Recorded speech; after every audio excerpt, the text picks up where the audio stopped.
In this video, you will learn how to add, modify, or delete any existing caregivers from the healthcare assistant software. To access your caregiver list, click on Library and select Caregivers.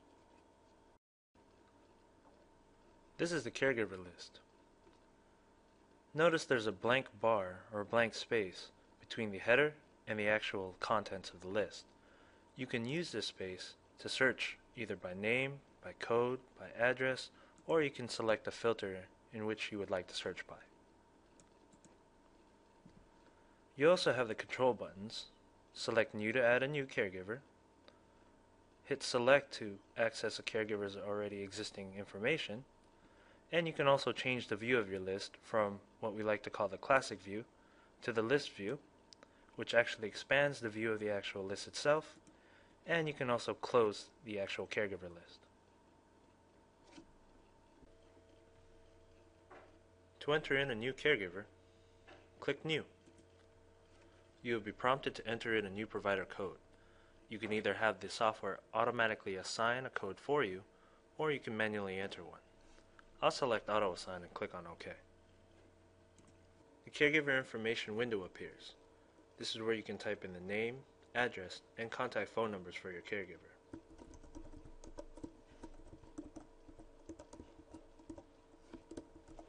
You would then select the gender, ethnicity, religion, and also any primary and secondary languages.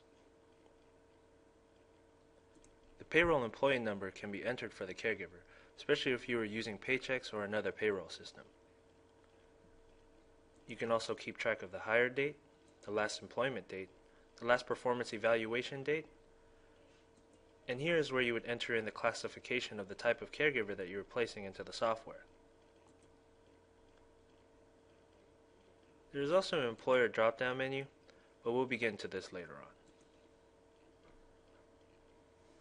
The next tab is the Notes section. This section is for any miscellaneous information about the caregiver. Any text entered in this section is for informational purposes only and does not appear in any other location in the software. The next tab is the Certifications section. This is where you can enter in the number and the expiration date of a particular license. The actual certifications are entered in the agency setup, and the program does not automatically prompt you for expiring certifications, but printing out the caregiver list report can assist in monitoring when those certificates expire. The last tab is the Payroll tab. This is where you can set up a payroll account for each one of your caregivers. On the left side are the different types of disciplines based on your caregiver's classifications.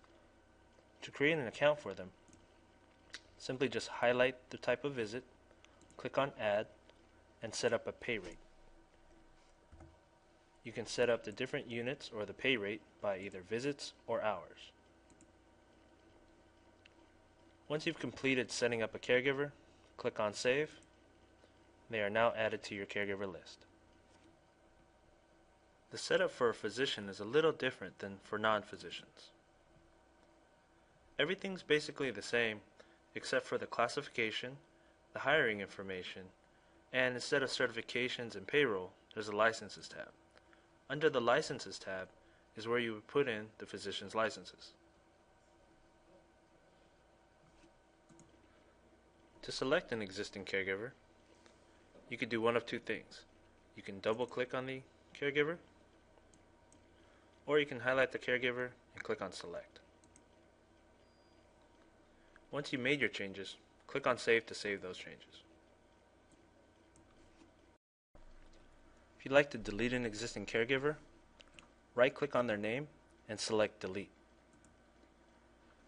There will be a confirmation window just to make sure that you are deleting the correct person. Now make note that if this person is related in another record, the software will not allow you to delete this person. So make sure that they are removed from all patient records, communications, claims, whatever it may be, before you actually delete this person. You should now be able to enter, modify, and delete any existing caregivers from your caregiver list. Now to close out your list, just select Close.